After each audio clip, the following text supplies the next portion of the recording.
je izolacijska vježba za latissimus dorsi i ime je dobila po tome što vjerojatno nalikuje na veslanje u parima. Vježba se može izvoditi prvo sva ponavljanja na jednu stranu ili možete raditi na izmjenično. Prvo jedno ponavljanje, pa drugo. Sad ću vam pokazati izvedbu vježbe. Dakle, potrebna nam je polotura i ravna šipa. Prilazimo u šipicu. Ono što je važno prilikom izvedbe je da stvorite što je moguće veći luk u leđima, jer tako ćete bolje angažirati vaš lat. Sad, prilikom povlačenja, povlačite prvo u jednu stranu.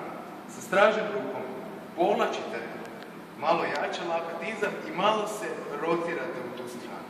Dakle, to vam izgleda ovako. Znači, blaga rotacija tijela.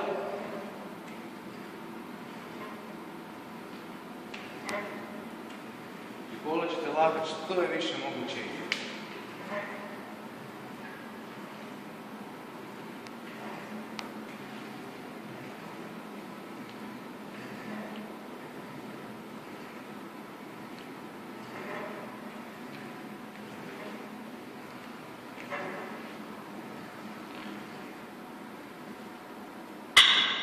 Budući da se vježba može raditi jednoručno i na jednu stranu, ona dobro može poslužiti kao ispravljanje asimetrije između latissimus dorsi.